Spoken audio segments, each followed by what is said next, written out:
Terus ada satu manusia lagi, manusia yang sudah saya buang kurang lebih hampir 2 tahun ini. Setiap live bilangnya, saya kapok menolong anjing-anjing. Yang anjing kan situ, Bu. Situ anjing.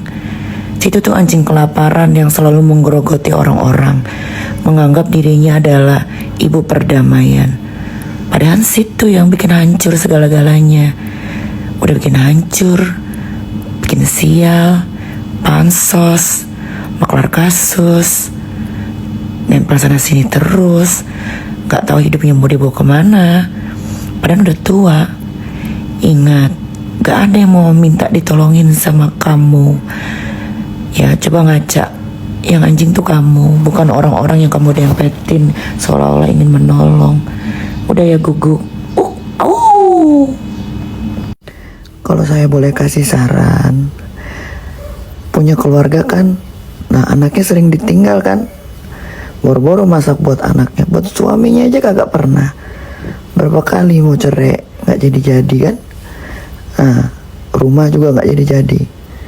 Fokus aja ke situ, karena setahu saya hidup itu maju ke depan, bukan mundur ke belakang. Mau sampai kapan ngurusin kasus orang?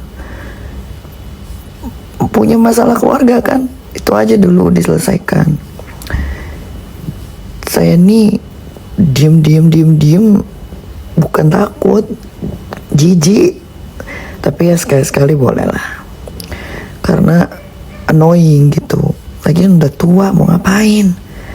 Mendingan belikan kafan, karena kita nggak tahu meninggalnya kapan ya kan. Saya aja udah beli biar nggak nyusahin orang mulu gitu Guk. Itu serigala. Satu lagi deh biar afdol, terakhir ya. Ibu itu ya kalau musuhan sama orang, ibu aja yang musuhan, Bu. Ya, nenek apa ibu? Jangan pula orang-orang di sekitar suruh ikut-ikut musuhin. Begitu, nggak ada urusannya.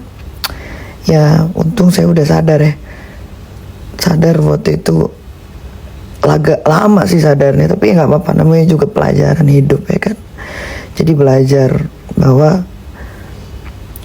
orang walaupun kita sudah anggap keluarga, tetap aja berkhianat, tetap aja curang, tetap aja ngambil uang. Ya begitulah kira-kira.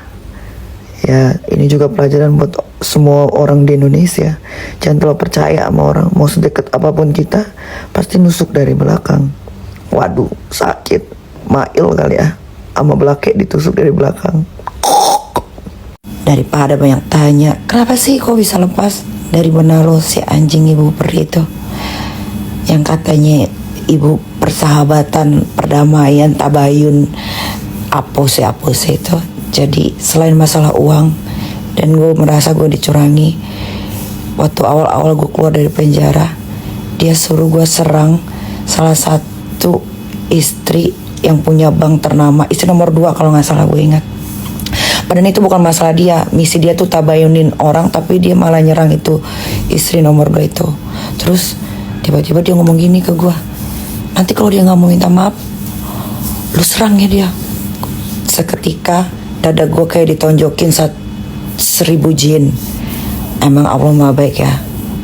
Lama-lama tuh gue terbuka, akhirnya gue lepas sampai sekarang akhirnya gue bisa beli apapun yang gue mau. Gue sekarang bisa beli rumah harga puluhan miliar, dia nggak jadi rumahnya. Nah, kalian bisa bayangin nggak, padahal gue baru menghirup udara bebas, yang itu juga gue menghirup udara bebas karena dari usaha gue sendiri, nggak ada campur tangannya dia, tidak ada. Bahkan dia selalu tanya gue sebelum persidangan itu mulai, tapi gue nggak pernah kasih tahu apa yang akan terjadi, info apa yang gue dapat. Tapi dia mau tahu banget. Gue udah feeling nih, kalau dia tahu ntar seolah-olah dari dia nih. Padahal udah nggak dari dia aja. Orang-orang bilangin dia yang bantuin. Kagak ada. Tapi biarin aja deh. Yang penting kan sekarang lambat laun orang-orang udah pada tahu. Deket itu sial tau, sumpah. Gue tuh banyak banget ngebantuin dia, apalagi soal bisnis.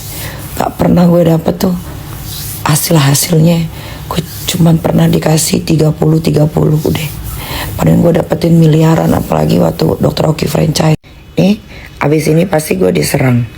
entah diserang sama siapa lah, entah diserang sama waria lah.